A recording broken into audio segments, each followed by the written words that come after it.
আপনারা শুনেছেন মামা একটা কথা বলতো, পাগল মা আমার সঙ্গে আছে। আমি কিন্তু মামা নয়, আপনাদের মামা। আমি সর্বদাই ক্ষেত্রে বলতে চাই, আসুন জানুন শুনুন। তাবিজ নেব, অমুক নেব, তমুক নেব। বহু লোককে আমি ফেরত দিয়ে দিয়েছি। তারা ফোনে অনেক কিছু আমাকে বলেছে, বা আমার ছেলেপিলেকে আমি কিন্তু ফোন আর ধরতে পারি না। অনেক ব্যক্তি আমাকে বলেছে মামা ফোন ধরেন না, প্রথম ফোন ধরতেন। সত্যি প্রথম ফোন আমি ধরতাম, কিন্তু এখন পারি না। অনেক মানুষ বুঝতে চায় না কেন ফোনটা ধরতে পারি না। সারা দিন একটা ব্যক্তির সঙ্গে 4 মিনিট, 5 মিনিট, 7 মিনিট, 10 মিনিট আমার কথা বলতে হয়, যার ফলে আমি কিন্তু ফোনটা ধরতে পারি না। আমাকে ক্ষমা করবেন, এর জন্যে হাত জোর করে আমি বলছি, মার্জনা করে বলছি। এই ফোন ধরতে পারি না বলে আপনারা কিন্তু বাস্তবে ক্ষমাটা করবেন। তা আমি ঈশ্বরের কাছে প্রার্থনা করে বলছি, সবাইকেই বলছি আমার ফোনে ফোন করবেন না। আমার পার্সোনাল ফোন নাম্বার যারা জানেন তাদেরকেও বলছি ফোন কিন্তু করবেন না। আমি ঈশ্বরের কাছে প্রার্থনা করে আবার বলবো, মায়ের কাছে প্রার্থনা করে আমি কিন্তু ফোন কিন্তু ধরবো না। আপনারা রাগ করবেন না, আপনারা একদম রাগ করবেন না। এইবার অনেক ব্যক্তি আমাকে প্রশ্ন করেছেন, মামা মাকে কিভাবে পেয়েছেন? এই মা পাওয়ার গল্পটা যদি শুনতে চান তাহলে অনেক মামিরা কাঁদে, অনেক মামারা কেঁদেছে। আমার চোখে তো অবশ্যই জল আসবে। আপনারা আমাকে যা শ্রদ্ধা করেন, ভালোবাসেন, সেই জন্যে আমি ছোট্ট করে মায়ের একটুখানি গল্প করব। মায়ের আশীর্বাদ আপনাদেরকে দুহাত ধরে দিচ্ছে।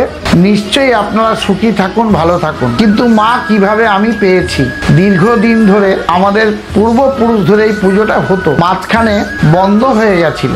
এরপরে আমি এটাকে শুরু করি। আজকে 45তম জন্মদিন, আগামী 22শে আগস্ট আপনারা আসবেন। আপনাদের সকলের নিমন্ত্রণ রইল। আমার মায়ের জন্মদিন 45 বছর পূর্ণ হবে। আমি 45 বছর ধরে এই পুজোটা করছি। আমি নিজে করছি, এর আগে আমার পূর্বপুরুষরা করছিল। এবং আমি কিভাবে পেয়েছি এটা বিস্তারিতভাবে অন্য ভিডিওতে আমি দিয়েছি এর আগে, আবার আমি দেব।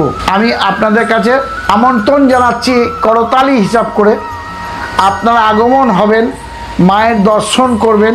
আগামী 22শে আগস্ট শুক্রবার সারা দিন আমাদের এখানে প্রোগ্রাম আছে, থাকা এবং আহার করার ব্যবস্থা আছে।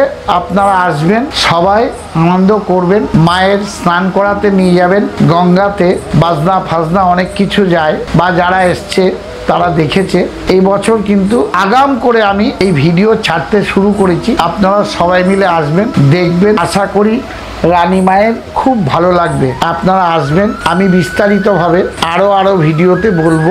আসবেন কিভাবে? নৈহাটি, উত্তর 24 পরগনা, নৈহাটি নেত্রালোক চোখের হসপিটাল এসে নেমে বলবেন মামার কাছে যাব। দেখবেন XYZ বা আমার পোস্টারে মামা মামা বলে অ্যারো করে লেখা আছে। আপনারা আসবেন, এসে দেখবেন। আশা করি ঈশ্বরের কৃপায় আপনারা সবাই ভালো থাকুন, সুস্থ থাকুন। রানীমার দুহাত ধরে আশীর্বাদ করুন।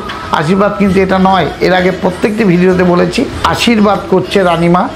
আপনারা আসুন, আমাদের নৈহাটির বড় মা আশীর্বাদ করছে। আপনারা আসুন, নৈহাটির বড় মাকে দর্শন করে রানীমাকে দর্শন করুন। এই বলে আজকে আমি আমার ভিডিও শেষ করছি। আপনারা সুস্থ থাকুন, ভালো থাকুন। কয়েকদিন আগে একটি ব্যক্তি 6 টাকা পাঠিয়েছেন পুজো, বীরভূম থেকে। সেই মামাকে উদ্দেশ্য করে বলছি, আপনি কিন্তু বলেছেন, এর আগে আমি ভিডিওতে বলেছিলাম, কিন্তু আপনি আমাকে কমেন্ট করেছিলেন যে মামা 6 টাকা পাঠাচ্ছি, 42 জনের নাম দেব। এটা কিন্তু করবেন না। আবার হাত জোর করে আপনাকে বলছি, 42 জনের নাম কিন্তু দেবেন না।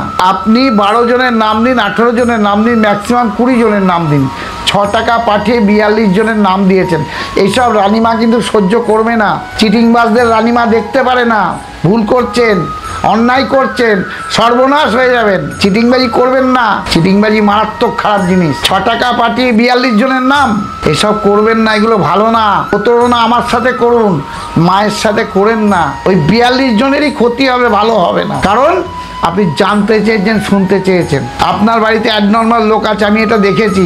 যদি সত্যকারের হয়ে থাকে ইয়েস কিনো, পরে ফোনে উত্তরটা দিয়েন। আমি কিন্তু গরমে বলছি, কেন জানেন তো? 42 জনের নাম কেন দিলেন? এগুলো ঠিক নয়। হাত জোর করে বলবো মামা, এখনো হয়তো ড্রিঙ্কস করে হতে পারে, কোনো পাতা খেয়ে হতে পারে। সুস্থ হন, সুস্থ মাথায় কাজ করুন। আমার সাথে চিটিংবাজি করুন, আমি না বলিনি, কিন্তু মায়ের সাথে চিটিংবাজি করেন না, মা সহ্য করবে না। আমাদের নৈহাটিতে 4-5 দিন আগে কালো সাপ 40খানা বাচ্চা বার হয়েছে, কালাজ 40টা বাচ্চা বার হয়েছে, বুঝতে পেরেছেন? সবই কিন্তু মায়ের খেলা। এই জন্য বলছি চিটিংবাজি করবেন না, হাত জোর করে বলছি আমার সাথে করুন, আমি মেনে নেব। মা কিন্তু মানবে না, মা মারাত্মক। আপনারা ভালো থাকুন, সুস্থ থাকুন। আমি অভিশাপ আপনাকে দিচ্ছি না, সুস্থ হন। এখনো মদ খেয়ে উল্টোপাল্টা ভাষা বলবেন না, আমাকে বলুন, আমি সহ্য করব, মা সহ্য কিন্তু করবে না। অনেক কথা বলে ফেললাম। আপনারা যারা এই ভিডিওটা দেখবেন, আমি যে লাস্টের দিকে যে ভাষাগুলো বললাম, অনেক ক্রোধে বললাম, অনেক বেদনায় বললাম, অনেক যন্ত্রণায় বললাম, আপনারা কিন্তু রাগ করবেন না। অনেক মামা মামি, কাকা কাকিমা, জেঠিমাদের বলছি, নাতি নাতনিদের বলছি, আপনারা কিন্তু রাগ করবেন না। এগুলো বেদনা, যন্ত্রণা, বুকের ব্যথাতে বলছি। আমি মা কিভাবে পেয়েছি টোটাল একটা ভিডিওতে দিয়েছি। আপনারা, আমি তো কেঁদেছি, আপনারাও কিন্তু কাঁদবেন। এই বলে আজকে আমি আমার ভিডিও শেষ করছি। আগামী 22শে আগস্ট আপনারা সবাই আসবেন, এই বলে আজকে আমি আমার ভিডিও শেষ করছি। নৈহাটি নেত্রালোক চোখের হসপিটাল, মামা, এই বলে সবাই মিলে ভালো থাকুন, সুস্থ থাকুন। নমস্কার।